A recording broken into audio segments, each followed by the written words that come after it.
Hello, this is Susan Poss again. We're still working in section 10.5. There's a lot going on in here. We're still working with parabolas, and we're still working with trying to locate the vertex of the parabola. And the last video that I'm going to do in just a few minutes is dealing with word problems, and I think then you'll begin to understand why this vertex is so important. Again, it will either be a maximum point if the parabola opens down, or it will be a minimum point if the parabola opens up. And there are several applications that we're interested in finding maximum and minimum points. So I've shown you three methods for finding the vertex. The first method was fairly easy because the parabola was already in a form that we could identify the vertex. So if it's in this particular form, you can look directly at those two numbers and tell me that the vertex has coordinates 7, 13. If it's not in that form, we had a formula, and you see this formula written down here for Roman numeral 2, and we used that to find the vertex. It was a little bit longer process. And now I'm going to do a third method for finding the coordinates of the vertex, and this is going to involve completing the square. So I hope that you'll remember way back in section 10.1 we talked about completing the square. If you don't remember that, you may want to go back and look at, I think there's a video that's labeled 10.1 completing the square. Alright, so here's what I'm going to do, and I've highlighted in red here the lead coefficient must be equal to 1 before we complete the square. So I'm starting out with 1 here where the lead coefficient is already 1, so this one's a little bit easier to get us started. So the way I handle this, if you remember in completing the square, we left an opening out here where we figured out what we were going to put in that spot. So the way I'm going to work this is I'm going to take that positive 12, and for just a minute I'm going to shift it over to the other side in order to create an opening space right here. And that's where I'm going to go through my completing the square process. So if you remember, we took half of the coefficient on the first degree, x, and then we took that value and we squared it, and that's what we added to the trinomial so that it would factor in a specific way. So that's why I'm doing that.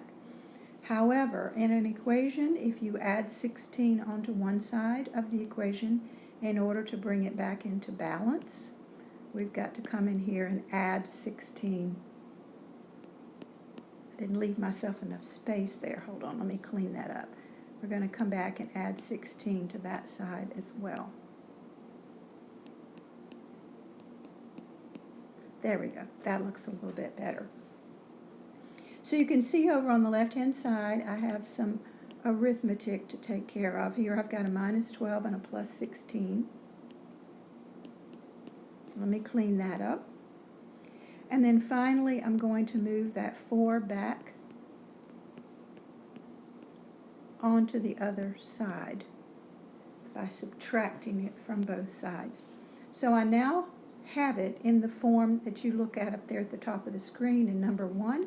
I'm now able to go in and identify for you using these two numbers that the vertex is located with an x-coordinate of 4 and a y-coordinate of negative 4. If you'll remember, the coordinate that sits inside the parentheses squared, we go with the opposite sign, and the number that sits outside the parentheses is the direct sign. So one gives us a vertical shift, in this case down 4, the other gives us a horizontal shift, in this case right 4.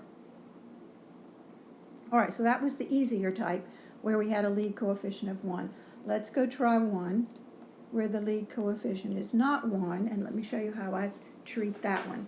So again, one of the things I want to do here is create an opening.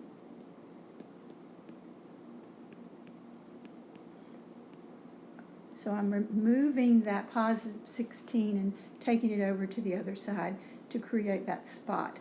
But now remember in red out there, I have to have a lead coefficient that is equal to 1. And unfortunately, in this case, I have a lead coefficient that's equal to positive 2. So I've got to do some extra work. So the way you handle this is you factor out whatever that lead coefficient is. So you see all I've done there is factored out the common GCF of 2. This one's fairly easy because we didn't run into fractions as we work this. Now I'm going to do the completing the square step, so I'm doing 1/2 of -6 is -3, and -3 squared is +9, and that's what I'm going to add right in here to that opening that I created. Now remember, if I add +9 on one side, it looks tempting just to go in here and add +9 to the other side. But when you factored out a common factor, you have to look back in here and notice that this is not just a +9, it's 2 times +9. So you have to keep track of that coordinate, that coefficient that you factored out. So over here on the left-hand side, instead of adding 9 to balance, I'm going to add 18, because 2 times 9 is 18. So I've actually added in 18 to the right side, and now I'm adding in a balancing 18 to the left-hand side. So this gives me y plus 2 over here as I do this little bit of arithmetic here, adding those together. Keep the 2 out in front. Factor this down into x minus 3, quantity squared. You may remember we talked about in an earlier video that the number that sits here and the number that's out there right before the squaring, those always match up. And finally, let me move that plus 2 back over to this side, making it a -2, and now I can identify for you the coordinates of the vertex by looking here using the opposite sign and here using the same sign. Alright, so one more, and this is the last one I'll do here. This one also does not have a lead coefficient of 1, so I'm going to have to do a little bit of extra work.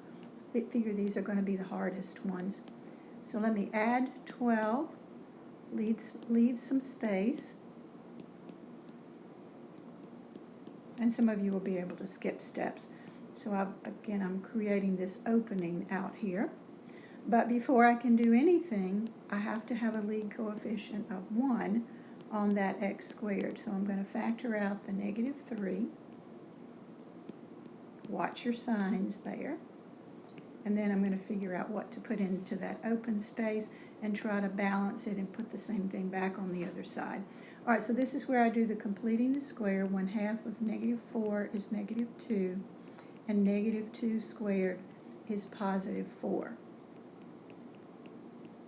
So I'm going to be adding 4 in here.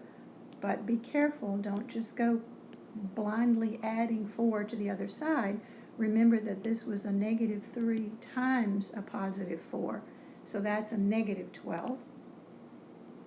So if I added -12 to the right-hand side, I have to balance and add -12 to the left-hand side. So I hope you see that those are now balanced.